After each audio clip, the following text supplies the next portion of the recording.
जय श्री राम, जय श्री महाकाल। आप सभी का एक बार फिर से स्वागत है एक न्यू विशेष एपिसोड में।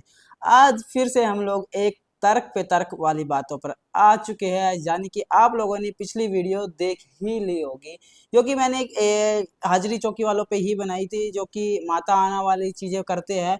और बहुत सारी चीज़ें इसमें हुई है और बहुत सारी चीज़ें पॉजिटिव भी थी और कुछ चीज़ें नेगेटिव भी थी। नेगेटिव को इतना नहीं रखते हैं, पॉजिटिविटी बहुत मिली। कुछ लोगों ने मुझसे क्वेश्चन पुट आउट किए, उसके भी मैं जवाब इसमें देने वाला हूँ। और बाकी टाइटल तो आप लोगों ने पढ़ ही लिया होगा। तो चलिए ज़्यादा देरी ना करते हुए हम लोग करते हैं एक नए एपिसोड की शुरुआत। इसी के साथ मैं आपका अवेकन विद हिमांशु, चलिए होते हैं हिमांशु के साथ जागरूक। और जो लोग चैनल पे नए हैं वो लोग प्लीज चैनल को सब्सक्राइब कर लीजिए, बेल आइकन को ऑन कर लीजिए, जिससे आपको इससे रिलेटेड वीडियोस मिलती रहेगी, जिस पे आप लोग मुझे कमेंट कर सकते हैं। जो लोग इस चीज को देखना चाहते हैं, पसंद करते हैं, वो लोग भी, जो लोग इस चीज के बारे में जानना चाहते हैं और वो लोग भी, और जो लोग हेटर्स हैं वो लोग भी कर सकते हैं। क्योंकि भाई वो नहीं मिलेंगे तो हमें कंटेंट कैसे मिलेगा। कुछ ना कुछ तो बंदा आएगा ही, उनसे बात करेंगे। जैसे एक ऐसे ही व्यक्ति फंस गए मेरे हत्थे। अब वो भी उसी चीज से रिलेटेड है, वो भी उन्हीं के साथ के ही है। और वो भी पिछली वाली वीडियो जिनके ऊपर बनाई वो भी वैसे ही है। बट उनकी उम्र मुझे लगती है 17 से 18 साल है। और बाकी चीजें आगे डिस्कस करेंगे और इसमें बहुत सारी चीजें मैं आपको बताने वाला हूँ। एक व्यक्ति ने मुझे कमेंट किया था यूट्यूब पे भी, और कुछ ने इंस्टाग्राम पे ज़्यादा इस चीज़ का हुआ है। बाकी यूट्यूब पे जिन्होंने किया था उनसे भी, उनसे रिलेटेड भी बातें करेंगे। बाकी जो भी बातें होती रहेगी, तो चलिए करते हैं स्टार्ट। तो पहले आप ये कमेंट पढ़ लीजिए और साथ साथ मैं भी आपको पढ़ के बता देता हूँ। और उन व्यक्ति ने कमेंट क्या किया, इन्होंने वही बात है ना कि उड़ता हुआ तीर जा रहा था और हाथ में पकड़ लिया। तो ढोंगी और साले तू कहीं रास्ते में मिल गया ना, साले तेरा तो भरता बना दूंगा मैंने। मार मार कर ध्यान रख लियो अपनी औकात में, अपनी औकात में। तो इस व्यक्ति ने ये ऐसा ही एक मेरे को धमकी भरा, छोटा सा धमकी भरा कमेंट किया, जिसमें कि ये व्यक्ति मुझे ज्यादा ज्यादा 17 से 18 साल, ज्यादा ज्यादा 20 साल के लगते हैं। बाकी तो मैं भाई आपको ये बता दूं कि आपकी उम्र मेरे से बहुत छोटी है। आप अभी भी मेरे से कम 8 साल से 9 साल छोटे हो। अगर आपकी 17 साल से 18 साल है तो आप 10 साल छोटे हो मेरे से। तो और रही बात, इस फील्ड में मैं बहुत पुराने से हूँ। और मैं सबसे पहले आप लोगों को बता दूं, बहुत सारे लोगों ने मुझे कमेंट किया कि भाई तू भी तो था। तो भाई मैं कब डिनाई कर रहा हूँ। मैंने कहा हाँ मैं था, मैं भी इस पाखंडवाद का एक हिस्सा था, पर अब नहीं हूँ। अब नहीं हूँ का मतलब ये है कि अब मैं तर्क पे बात करता हूँ, अब मैं फैक्ट्स पे बात करता हूँ। क्योंकि मैं भी था, मैं भी अंधभक्त कह लो मुझे, अंधभक्त भी कह सकते हो आप लोग, आपकी लैंग्वेज में कहे जाए तो। बट अब मैं अंधभक्त से भक्त बन चुका हूँ। भक्त के साथ साथ मैं अब तर्क करने लगा हूँ, फैक्ट पे बात करने लगा हूँ। क्योंकि इसकी सबसे बड़ी बात इसलिए ये है कि भाई अंधभक्ति वाली चीजें अगर आप डूबे रहोगे तो आप इस चीजों पे विचार नहीं कर पाओगे।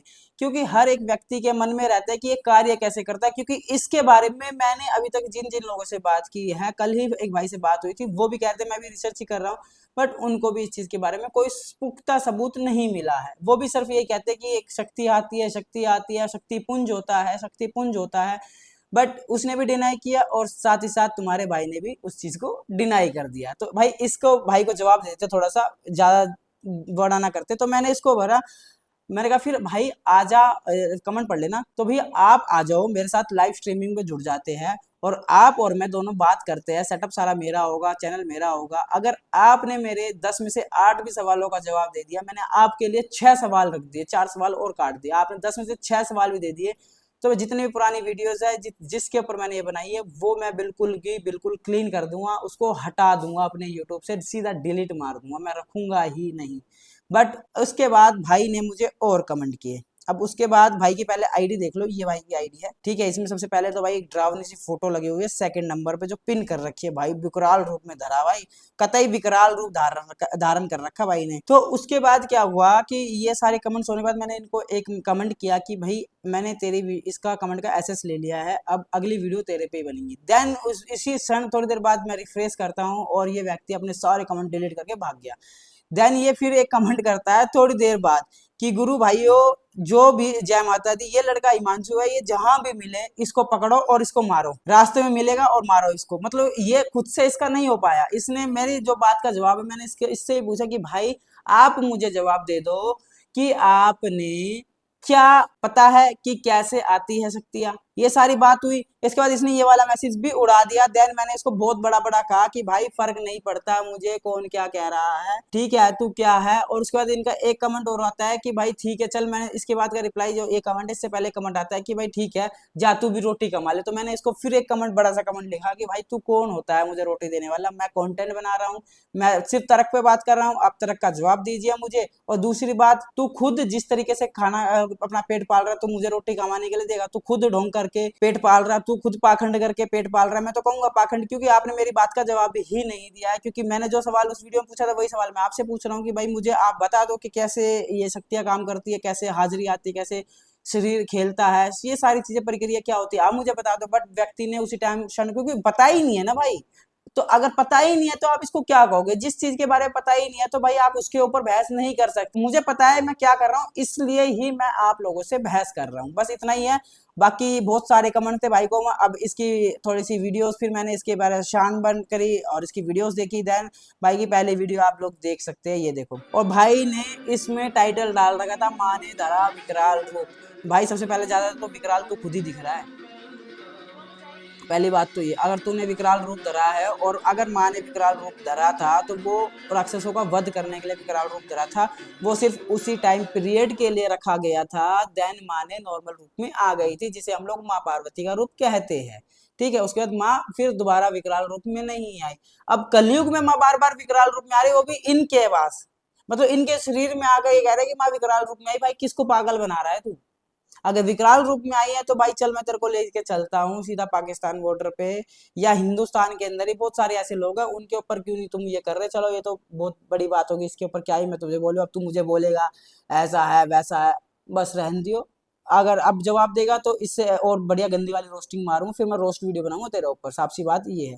उसके बाद भाई ये वीडियो बनाते हैं, ठीक है। इसमें क्या होता है, ये एक साधना कर रहे थे रात को, फिर देन ही वो पूर्ण हो जाती है हवा के कारण। बस उसमें से व्यक्ति ने टाइटल डाल रखा है माँ ऐसे ही गुस्सा हो जाती है जब मेरी कोई साधना भंग करने की कोशिश करता है। भाई वो हवा ने किया है तो वायुदेव से माँ रुष्ट नहीं होगी। आप अगर ऐसे स्थान में बैठे हो, क्योंकि दीपक ऑलरेडी हिल रहा है, वहां पे वायु तेज चल रही है, और आप खुले मैदान में बैठे हो, अगर तेज हवा आ रही है तो वो तो भाई होना ही है। या तो आप उसको सिक्योर करो चारों तरफ से, तो नहीं होगा। और अगर खंडित हुई है तो वो आपके रीजन की वजह से खंडित हुई होगा, आपने कुछ ऐसी चीज की होगी जिससे वो खंडित हुई, या तुम्हारे को वो स्वीकार नहीं होगी आपकी साधना, यही नमो है। उसके आदेश भाई जय श्री आदेश, और महाकाल इस वाली वीडियो के सर्वभक्तों की बाद मैं जय आपको माता एक दी। क्वेश्चन आपके लिए मैंने पुट माँ आउट किया है, दक्षिणेश्वरी आपके लिए काली बड़ी सभी की क्वेश्चन नहीं है, आप मनोकामनाएं ये पूर्ण बस करे, मुझे सभी बता ज्ञान दीजिए। धन के ये भंडारे जो भर के रखे माँ नाथ पंथ में जो अन्नपूर्णा, आदेश आदेश सभी के आदेश तीन भंडारे बार भर बोला के जाता है, रखे। इसका नमो मतलब आदेश क्या है? आदेश आदेश।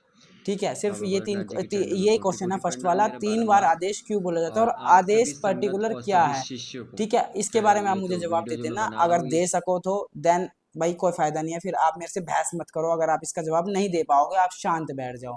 और जिसके लिए मैंने लास्ट वीडियो बनाई थी वो भी भाई लोग क्या करते हैं कि अगर उनके ऊपर कोई वीडियो बन जाती है ना, तो वो लोग ये प्रिडिक्ट करते हैं कि भाई हमारी चढ़ाई हो रही है। नहीं, वो आपकी नेगेटिव में नहीं है, वो आपसे क्वेश्चन पुट आउट किया, उसमें आपको कुछ अपमान जनित बातें नहीं की गई है, उसमें आपसे क्वेश्चन पुट आउट किया कि आपको इस चीज की ये प्रेरणा आपको कहाँ से मिलती है, आप इसके बारे में बताएं। तो उसको भाई चढ़ाई चढ़ना नहीं कहते, उससे कोई आपसे क्वेश्चन पुट आउट किया आपसे किसी ने, और आप उसका जवाब दे दीजिए, सिंपल सी बात होती है, ये है।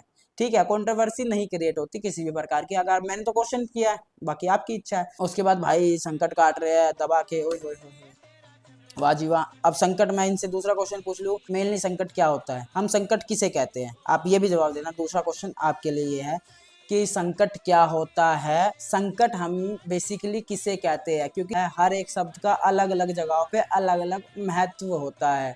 हर शब्द का अगर आप संकट का प्रयोग कर रहे हो उसमें, तो संकट वर्ड के भी बहुत सारे महत्व निकल कर आते हैं, तो इसका भी जवाब आप देना। आपके लिए ये दूसरा जवाब, बस आपके लिए इतना ही है, बस ज़्यादा मैं आपके लिए बनाऊंगा नहीं, क्योंकि फ़ायदा ही नहीं है आपसे बहस करने का, क्योंकि आपके साथ कमेंट में ही मेरी वार्तालाप होने से पता लग गया कि भाई कुछ नहीं पता। और दूसरी बात, एक ये व्यक्ति ये भी बोल रहा था कि आप मेरे गुरु के ऊपर वीडियो बना रहे हो। भाई आपके गुरु को मैं अच्छे से जानता हूँ, और उनसे मैं एक बार फेस टू फेस भी मिला हुआ हूँ, और वो कंट्रोवर्सी में भी फंसे थे, बट वो अलग ही रहे कंट्रोवर्सी से। सबसे पहला प्लस पॉइंट आपको अपने गुरु से ये सीखना चाहिए, ठीक है, क्योंकि वो कंट्रोवर्सी से दूर रहते हैं, वो सिर्फ अपना काम करते हैं। आपने बिना मतलब में उंगली करी, आपने जवाब नहीं दिया। अगर आप जवाब नहीं देना बनते तो आप सिंपल देख के चले जा सकते थे। दूसरी बात ये, मैंने देखा है कि आप अब्यूज लैंग्वेज यूज कर रहे हैं, बट आपके गुरु मैंने नहीं देखे कभी भी करते हुए। तो आपको दूसरी बात अपने गुरु से ये सीखनी चाहिए, आप कम से कम उनकी मर्यादा या उनका बात का मान तो रख सकते हो। आपने उनसे क्या सीखा है आप उसका मान रख सकते हो। इसमें कहीं ना कहीं आपने जो सीखा है, क्या बोलेंगे कि ये किसका शिष्य है, तो वो उनका नाम खराब होगा। तो मैं आपको यही सलाह देता हूँ कि आप अपना नाम ना खराब करें। अपना तो कर लो, पर अपने गुरु का नाम ना खराब करें, क्योंकि उनसे उनको मैं अच्छे से जानता हूँ और वो सिंपल सावो रहते हैं, किसी कंट्रोवर्सी में फंसते हैं। अगर कोई उनके ऊपर कुछ टोंट भी कसता है या कोई कंट्रोवर्सी वीडियो भी बनाता है तो वो कुछ नहीं कहते हैं। और मैं तो सवाल जवाब कर रहा हूँ, मैं कंट्रोवर्सी या रोस्टिंग वीडियो बिल्कुल भी नहीं बना रहा हूँ। दूसरी बात भाई, शर्म कर भगवान, फिर ये मेरे दोबारा फिर कमेंट करता है, शर्म कर भगवान सब देख रहा है। मैंने कहा भाई भगवान तो देख ही रहा है, कोई बात नहीं, मुझे भी देख रहा है, तुझे भी देख रहा है। अब अब्यूज लैंग्वेज तू यूज कर रहा है, मैं थोड़ी ना कर रहा हूँ।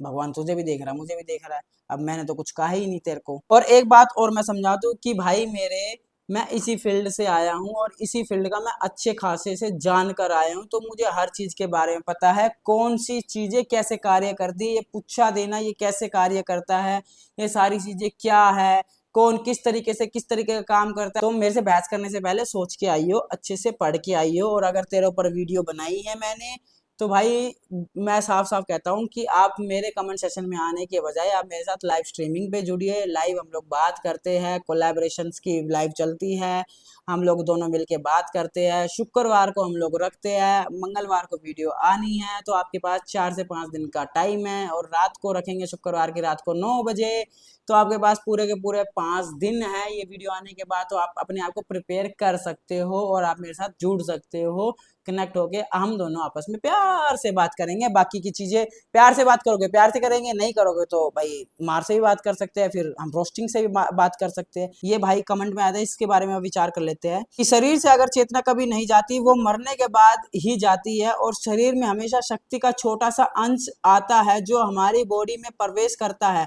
माँ कभी नहीं आती, उनके गण जोगन ही आते हैं जो उनके छोटे छोटे अंश है। अगर हम इसमें उलझ गए तो माँ तक कभी नहीं पहुंच सकते। और सत्य ये भी है कि ये गण और माँ की जोगन ही हमें माँ तक पहुंचाने का मार्ग बताती है। इसलिए अपनी सिद्धि शक्तियों का प्रयोग हमेशा मोक्ष प्राप्ति के लिए करो, उनमें उलझो नहीं। माँ तक पहुंचने पाना इतना आसान नहीं मेरे भाई। तो मैंने भाई ये तो मुझे ही पता है, आप ये बताओ कि ये शक्तियां कैसे काम करती है। योगनियों से बहुत योगनियों, मैंने इन भाई को बोला कि अगर आपने योगनियों की बात करी तो योगनियों के लिए मेरे पास एक बहुत ही अच्छा तर्क है, फैक्ट है, मैं आपको समझाता हूँ। अब सपोज करो, अगर आप माँ की बात कर रहे हो, माँ भगवती की बात कर रहे हो और साथ ही उनकी योगनियों की बात कर रहे हो, जो योगनी बिल्कुल माँ के समक्ष या माँ के सामने खड़ी हो सकती है, जो माँ को अपनी आंखों से देख सकती है, जो माँ की एनर्जी को झेल सकती है, तो आप ये लगा सकते हो कि उस योगिनी की शक्ति कितनी होगी, कितने ही गुना हमारे शरीर से होगी। मेरा तो ये मानना है कि अगर हम लोग सपोज करो कि हम खली को ले लेते हैं। अब खली क्या है, खली को मान लो सबसे ताकतवर है, सबसे ज्यादा बॉडी है, वो सबसे ज्यादा वजन उठा सकता है। अब अगर हम लोग बात करें कि हमारे अंदर जो शरीर की जो अंदर आत्मा है वो हमारे शरीर के हिसाब से काम करती है, बट वो निकलने के बाद वो एक पावरफुल आत्मा बन जाती है, उसके अंदर अलग सी शक्ति आ जाती है, क्योंकि वो एक हमारी इन आंखों से नहीं, वो अपनी आंखों से कुछ और भी चीजें देख सकती है जो हम लोग इन आंखों से देख सकते हैं। अब उसके अंदर हमारे शरीर से कम सपोज करो कि 100 गुना शक्ति आ गई। अब 100 गुना शक्ति अगर एक आत्मा के अंदर है, फिर वो प्रेत योनि में जाता है तो और 100 गुना लगा लो, तो आत्मा से 100 गुना प्रेत की शक्ति होगी। प्रेत से 100 गुना, अगर आप 1000 गुना लगा लो पितरों की शक्ति होगी। पितरों से 1000 गुना लगा लो हम लोग अप्सराओं की शक्ति। अब उससे भी 1000 गुना लगा लो आप देवताओं की शक्ति। तो योगनिया तो उनसे भी ऊपर लगा लो, वो माँ के साथ रहती है। तो मैं तो ये मानता हूँ कि अगर आप देवताओं के बराबर भी योगनियों को मानोगे ना, तो भी भाई हमारा उनके ऊपर 0.1% का भी, 0.1% का भी, 0.1% का भी, 0.1% का भी, 0.1% का भी आप करोगे ना, तब भी हमारा शरीर उस शक्ति को नहीं झेल पाएगा, उस अंश को नहीं झेल पाएगा। ठीक है, ये तो पहली बात, तो ये फैक्ट है। मेरे को जितना पता लगा मैं आपके सामने ये सारी चीजें बता रहा हूँ और कुछ नहीं है। आपको अगर समझ में आ गया तो भाई बता देना, नहीं समझ में आया तो भाई मैं दोबारा कुछ और कोशिश करूंगा समझाने की। बट मेरा फैक्ट यही कहता है। दूसरी बात भाई, जो मेरे को इस चीज का जवाब देगा तो भाई मैं साफ साफ कहूंगा कि नहीं है। और स्टार्टिंग में मैंने बता दिया कि हाँ भाई था मैं, अब नहीं हूँ, अब पहले अंधभक्त था, अब नहीं हूँ, मैं भक्त हूँ और फैक्ट हूँ, साथ में फैक्ट की बात करता हूँ और मैं करता रहूंगा। और जब तक मेरे को इसका छोर नहीं मिलेगा, मैं हर एक व्यक्ति के साथ इस चीज की चर्चा करता रहूंगा, क्योंकि किसी भी व्यक्ति से मैंने बात कर ली, उसके पास इसके बारे में कोई तर्क ही नहीं है, कोई फैक्ट के साथ, एक सॉलिड प्रूफ के साथ कोई बात ही नहीं है कि कहाँ लिखा है क्या नहीं, क्या चीज है, समझ ही नहीं आ रहा। एक तो पता तो लगे कि सॉलिड प्रूफ वो शक्ति कैसे काम करती है। दूसरी बात, आप कह रहे हो शक्ति होती है शक्ति। भाई शरीर के अंदर सबसे ज्यादा ताकतवर मूलाधार चक्र को मैं मानता हूँ, क्योंकि वहीं पे माँ काली उनकी देवी होती है और गणेश जी साथ में होते, तो माँ काली शक्ति का प्रतीक है। और मूलाधार अगर जागृत होता है तो उसके बाद ही सारे चक्र जागृत होते हैं, तो इसका मतलब मूलाधार चक्र के अंदर इतनी पावर है कि वो सारे चक्रों को जागृत करता है। तो मूलाधार चक्र के अंदर इतनी ताकत होती है, और मूलाधार चक्र ही हमारा शक्ति का स्रोत होता है। सारी चीजें मूलाधार चक्कर से ही कनेक्टेड होती है। मूलाधार का चक्कर को आप अगर खोलेंगे तो और शक्ति में और बढ़ोतरी होगी। और मन और दिमाग, मन को मैं आत्मा मानता हूँ, आत्मा और दिमाग अगर आपका एक साथ सोचने लग गया तो आप एक अलग ही अध्यात्म में उतर जाएंगे। ये तो हो गया आपकी इस चीज का फैक्ट। तो भाई ये चीजें मैं तो कहूंगा भाई मेरी तरफ से तो डिनाई है, बिल्कुल ही डिनाई है कि क्यों, क्या ऐसा क्या कारण रहा कि आपको ये सब चीजें क्यों, क्या है ये मेरे को बताएंगे। बाकी आप लोग से ऐसे डिस्कस करते रहेंगे, ऐसे ही बात करते रहेंगे। मिलते हैं आपको एक और नए एपिसोड के साथ में। अभी के लिए बस इतना ही। जय श्री राम, जय श्री महाकाल।